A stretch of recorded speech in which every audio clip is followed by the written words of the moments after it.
दोस्तों, इस धरती पर सभी को यही लगता है कि मेरे जीवन में जो दुख है, ऐसा किसी और के जीवन में नहीं है। आज की यह कहानी आपको बताएगी कि इस दुनिया के सबसे सुखी व्यक्ति आप ही हैं। सही कहा है किसी ने, जिसके जीवन में संतोष नहीं, वह जिंदगी में कभी भी खुश नहीं रह सकता। उसको बेचैनी रहती है, उसको कितना भी दे दो, उसका मन कभी भी खुश नहीं हो सकता। तो आज की वीडियो बहुत महत्वपूर्ण और ज्ञानवर्धक होने वाली है। कृपया वीडियो में अंत तक जरूर बने रहे। तो चलिए बिना देरी के कहानी को शुरू करते हैं। दोस्तों, एक समय की बात है। एक गांव में एक लड़की रहती थी। वह लड़की सुंदर नहीं थी और उसका कोई भी नहीं था। वह अकेले ही रहा करती थी। वह खुद ही मेहनत करती और अपने लिए 2 वक्त की रोटी का प्रबंध किया करती। यूं तो उसे 2 वक्त की रोटी मिल ही जाया करती थी, लेकिन फिर भी वह अपने आप से खुश नहीं थी। उसे दुनिया में सभी लोग सुखी नजर आते थे, सभी लोग खुशहाल नजर आते थे। दूसरों का जीवन देखकर वह खुद को कोसा करती, खुद को तरह तरह की बातें कहती। वह कहती थी, हे ईश्वर, आपने सभी को खुशहाल बनाया है, सभी को सुख दिया है, सभी को सुंदर बनाया है, तो मुझे क्यों नहीं? आखिर मैंने किया क्या था? आखिर मेरी गलती क्या थी? मैं जानती हूं आप मुझसे कोई बदला ले रहे हैं। इसी प्रकार एक दिन वह अपने आप से नाराज होकर, निराश होकर एक पेड़ के नीचे बैठी हुई थी और रो रही थी। तभी वहां से एक बौद्ध भिक्षु गुजर रहे थे। उन्होंने जब उस लड़की को रोते हुए देखा तो वह उसके पास गए और उन्होंने उस लड़की से कहा, पुत्री, क्या बात है, तुम क्यों रो रही हो?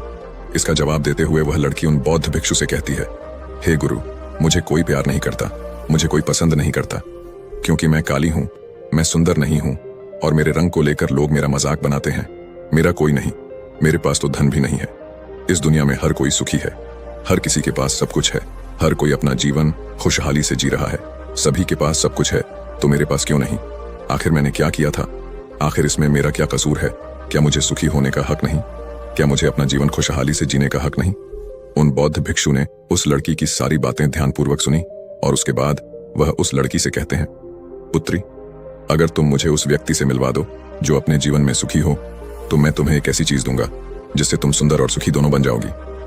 उन बौद्ध भिक्षु के मुख से यह सुनकर वह लड़की बहुत प्रसन्न हुई और तुरंत ही उन बौद्ध भिक्षु से कहती हैं, क्या सचमुच ऐसा हो सकता है? इस पर वह बौद्ध भिक्षु उस लड़की से कहते हैं, हाँ, यह अवश्य ही हो सकता है। तभी वह लड़की उन बौद्ध भिक्षु से कहती है, हे गुरुवर, यदि यह सचमुच संभव है तो मैं एक ऐसे आदमी को जानती हूं जो बहुत सुखी है। मैं उसे अभी लेकर आती हूं, आप मेरा यहीं पर इंतजार करना। इस पर वह बौद्ध भिक्षु उस लड़की से कहते हैं, जब तक तुम वापस नहीं लौटोगी मैं तुम्हारा यहीं पर इंतजार करूंगा। इतना कहकर वह लड़की वहां से भागी अपने मालिक के पास पहुंची, जो कि एक किसान था। उसने किसान से कहा, मालिक, आप मेरे साथ चलिए, मुझे एक बौद्ध भिक्षु मिले हैं जिन्हें मैं आपसे मिलवाना चाहती हूँ। उन्होंने कहा है कि अगर मैं एक किसी सुखी व्यक्ति को उनके पास ले जाऊंगी तो वह मुझे सुंदर और सुखी दोनों बना देंगे। उस लड़की की आवाज सुनकर वह किसान दुखी होकर उस लड़की से कहता है, मैं तुम्हें कहां से सुखी लगता हूं? इस पर वह लड़की उस किसान से कहती है, मालिक, आपके पास तो सब कुछ है, आपके पास तो घर है, अच्छा खाने के लिए है, रहने के लिए अच्छा मकान है, आपका अपना परिवार है और तो और आपके पास धन भी है, तो आप दुखी कैसे हो सकते हो? इस पर वह किसान जवाब देते हुए कहता है, अरे मूर्ख, मेरी फसल अच्छी नहीं हो रही, इसलिए उसके दाम भी अच्छे नहीं मिल रहे और राजा को लगान भी देनी है। मेरे पास तो अब इतने पैसे भी नहीं है कि मैं फिर से अच्छे किस्म के बीज खरीद सकूं, और इस बार बरसात में मेरी सारी की सारी फसल भी खराब हो गई थी। अब तो मेरे हालात और अधिक खराब हो चुके हैं और ऐसे हालातों में मैं सुखी कैसे रह सकता हूं? जाओ किसी और को ढूंढ लो जो सचमुच में सुखी हो। इस पर वह लड़की अपने मालिक से कहती है, मालिक, तो आप ही बताइए, आपके हिसाब से कौन सबसे ज्यादा सुखी है जिसे मैं अपने साथ ले जा सकूं? इस पर वह किसान कुछ देर विचार कर उस लड़की से कहता है, मुझे लगता है कि व्यापारी बहुत सुखी हैं।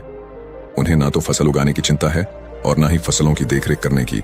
उन्हें तो बस फसल खरीदनी होती है और वह उसे कहीं से भी खरीद सकते हैं, और तो और वे अन्य चीजों का भी व्यापार करते हैं जिनका मौसम से कोई लेना देना नहीं होता, और वे लोग हमसे कहीं ज्यादा अधिक धन भी कमाते हैं। लोग उनका आदर सम्मान भी करते हैं। मुझे तो लगता है कि वही सबसे सुखी है, तुम उन्हीं के पास जाओ। वह लड़की अपने मालिक की बात सुनकर वहां से भागी एक व्यापारी के पास जा पहुंची और उस व्यापारी से कहती है, मालिक, आप मेरे साथ चलिए, मुझे एक भिक्षु मिले हैं जिन्हें मैं आपसे मिलवा चाहती हूँ।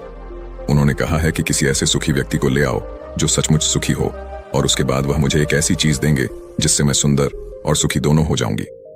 उस लड़की की बात सुनकर वह व्यापारी दुख भरे शब्दों में उस लड़की से कहता है, अरे हमारे जीवन में कहाँ सुख है?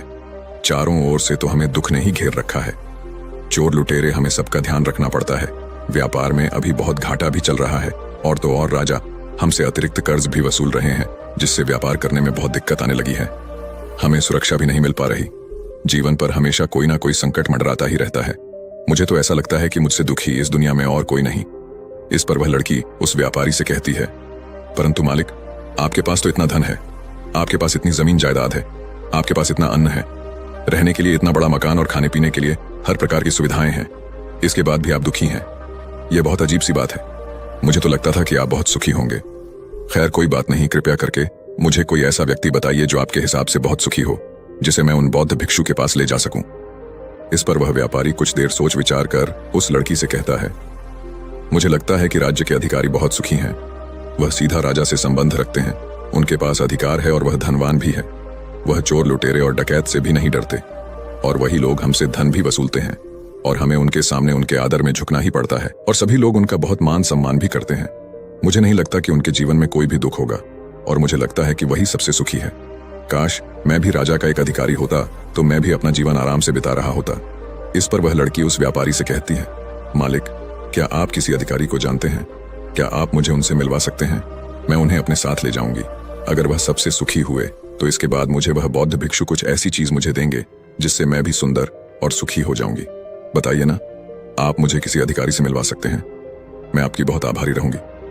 व्यापारी को उस लड़की पर दया आ गई। उसने उस लड़की को एक अधिकारी से मिलवा ही दिया जिसे वह व्यापारी जानता था।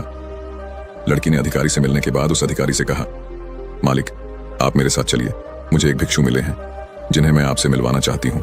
उन्होंने मुझसे कहा है कि अगर मैं एक सुखी व्यक्ति को उनसे मिलवा दूंगी तो वह मुझे एक ऐसी चीज देंगे जिससे मैं सुंदर और सुखी दोनों हो जाऊंगी। इस पर वह अधिकारी उस लड़की से कहता है, तुम्हें किसने कह दिया कि मैं सुखी हूं? अरे मेरे जैसा दुखी व्यक्ति तो इस दुनिया में और कोई नहीं होगा। तुम्हें नहीं पता, लेकिन हम पर कितना दबाव होता है, हमारे ऊपर कितनी जिम्मेदारियां होती हैं। हमें हर एक आदेश को पूरा करना होता है, और वह आदेश भी इतनी आसानी से पूरे नहीं होते। उनके लिए हमें कितनी मुश्किलें उठानी पड़ती हैं, कितनी दिक्कतों का सामना करना पड़ता है। राजा कुछ भी आदेश पारित कर देते हैं और उसे हमें लागू करना पड़ता है। जनता का गुस्सा और तरह तरह की मुश्किलें, सभी परिणाम हमें ही झेलने पड़ते हैं। और तुम्हें लगता है कि मैं सुखी हूं, ऐसा कुछ भी नहीं है। अगर वह भिक्षु तुम्हें सुखी कर दे तो तुम उसे मुझे भी मिलवा। मैं भी तो सुखी होना चाहता हूं, मुझे भी अपना जीवन खुशहाली से बिताना है। भला अधिकारी बनकर मुझे क्या मिला? रोज रोज की तरह की तनाव। इस पर वह लड़की आश्चर्य से उस अधिकारी से कहती है, मालिक, जहां तक मैं सोचती थी कि आप सबसे सुखी हैं, लेकिन आप भी सुखी नहीं लग रहे। परंतु आपको क्या लगता है, इस दुनिया में कोई ऐसा व्यक्ति है जो सबसे सुखी होगा? क्या आप मुझे बता सकते हैं? मैं आपकी बहुत बहुत आभारी रहूंगी। उस लड़की की सारी बातें सुनने के बाद उस अधिकारी को उस लड़की पर दया आ गई। उस अधिकारी ने उस लड़की से कहा, देखो, मुझे तो ऐसा लगता है कि इस पूरे राज्य में केवल एकमात्र व्यक्ति ही सुखी है, और वह है इस राज्य का राजा। मुझे तो केवल वही सुखी लगते हैं, उन्हें किसी की सुननी नहीं पड़ती। वह नियम बनाते हैं, आदेश देते हैं, सुरक्षा से घिरे रहते हैं, और सब उनके सामने झुकते भी हैं। न उन्हें धन की कमी है और न जमीन जायदाद की। सारी धरती को उन्होंने जीत लिया है। वह सबके मालिक हैं, और सबसे उच्च वही है जो एकमात्र सुखी व्यक्ति है। काश मैं भी किसी राजा के घर पर जन्मा होता तो आज मैं भी बहुत सुखी होता। उस अधिकारी की यह सारी बातें सुनकर वह लड़की उस अधिकारी से कहती है, मालिक, आपसे एक विनती है, क्या आप मुझे एक बार राजा से मिलवा सकते हैं? कृपया कीजिए, आपका बहुत एहसान होगा। बस एक बार मुझे राजा से मिलना है, मैं उनसे कुछ पूछना चाहती हूँ। लड़की का चेहरा देखकर अधिकारी को लड़की पर दया आ गई। उसने कहा, चलो ठीक है, मैं अभी राज दरबार ही जा रहा हूँ। एक काम करो, तुम भी मेरे साथ ही चलो, और वहां पर राजा से पूछना है, वह पूछ लेना। इतना कहकर वह अधिकारी उस लड़की को राज दरबार ले गया।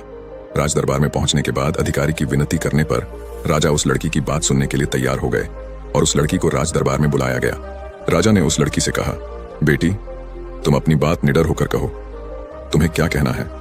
तुम मुझसे क्या पूछने आई हो? इस पर वह लड़की थोड़ा घबराते हुए, थोड़ा डरते हुए राजा से कहती है, हे राजन, मैं एक संपूर्ण सुखी व्यक्ति को ढूंढ रही हूँ। मुझे एक भिक्षु मिले हैं, और उन्होंने मुझसे कहा है कि यदि तुम कोई ऐसा सुखी व्यक्ति मुझसे मिलवा दो तो मैं तुम्हें एक ऐसी चीज दूंगा जिससे तुम सुंदर और सुखी दोनों हो जाओगी। काफी लोगों से मिलने के बाद मुझे यह पता चला कि आप ही हैं जो इस दुनिया में एकमात्र सुखी व्यक्ति है। तो क्या आप मेरे साथ उस भिक्षु से मिलने चलेंगे? आपका बड़ा एहसान होगा। राजा उस लड़की की बात ध्यानपूर्वक सुनता है और उसके बाद जोर जोर से हंसने लगता है और उस लड़की से कहता है, अच्छा, सबकी तरह तुम्हें भी लगता है कि मैं इस दुनिया का सबसे सुखी व्यक्ति हूँ, लेकिन यदि कोई मुझसे पूछे कि इस दुनिया में सबसे दुखी व्यक्ति कौन है तो वह मैं ही हूँ। मेरे पास नींद नहीं है, मेरे पास आराम नहीं है, मैं आराम से सो नहीं पाता। अंगरक्षक हमेशा मेरे आसपास रहते हैं, उनके बिना मैं अकेले कहीं जा भी नहीं सकता। जरा सी आहट होती है तो नींद टूट जाती है। डर हमेशा लगा रहता है, क्योंकि मेरे दुश्मन मेरे घर में ही रहते हैं, जिनका मुझे पता तक नहीं कौन कब और कहां से मुझ पर वार कर दे। कोई नहीं कह सकता। यहाँ पर बैठे सभी लोग मेरे दुश्मन ही तो हैं, वे सभी मेरे शत्रु हैं। यहाँ पर बैठा हर एक व्यक्ति मेरे राज दरबार का ही है, किंतु मुझे सब पर शक करना पड़ता है। हर एक सांस मुझे भारी मालूम पड़ती है।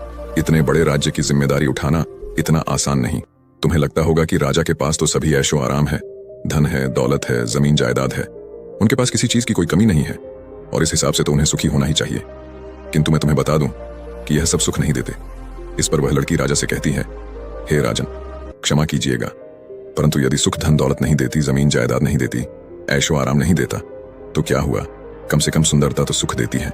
इस पर वह राजा एक बार फिर मुस्कुराते हुए उस लड़की से कहता है, पुत्री, सुंदरता जो मैंने देखी है, जो लोग शक्ल से सुंदर होते हैं उनके मन सुंदर नहीं होते। वे लोग तो एक मुखौटा लगाए घूमते रहते हैं। वे दूसरों को दिखाते हैं कि मैं कितना सुंदर हूं, लेकिन समय सबकी सुंदरता छीन लेता है। एकमात्र सुंदरता मन में ही रहती है, और जिसका मन सुंदर है वह हमेशा ही सुंदर रहता है। इस पर वह लड़की राजा से कहती है, हे राजन, तो आप ही बताइए कि आपके हिसाब से इस दुनिया में सबसे सुंदर और सुखी कौन है? इस पर वह राजा लड़की से कहता है, मेरे हिसाब से तो एक गरीब व्यक्ति जो 2 वक्त की रोटी का प्रबंध कर सके, जो किसी तंत्र बिना, किसी बंदिशों के बिना किसी भी दिशा में घूम सके, उसे कुछ भी छिन जाने का डर ना हो, कुछ भी लूट जाने का खौफ ना हो, जिसे रात को अच्छी नींद आती हो। मुझसे पूछोगे तो सबसे ज्यादा सुखी वही होगा, और इस हिसाब से मैं तुम्हें देखता हूं कि तुम सबसे सुखी हो। तुम्हारे पास नींद है, अच्छा मन है, चारों दिशाएं हैं, और कोई डर नहीं, कोई साजिश नहीं, कोई षड्यंत्र नहीं, बस जीवन है, खुला जीवन। मेरे हिसाब से तुम ही सबसे सुखी हो। राजा की यह सारी बातें सुनकर एक पल के लिए वह लड़की सोच में पड़ गई, और तभी उसे इस बात का एहसास भी हो गया, वाकई में वह एकमात्र सुखी है, वही सुंदर है। और अब वह जो थी, जैसी भी थी, उसे खुद के होने पर गर्व होने लगा। पूरे दिन यहां वहां भटकते हुए आखिरकार थक हार कर संपूर्ण सुख लिए वह चेहरे पर मुस्कान लाई।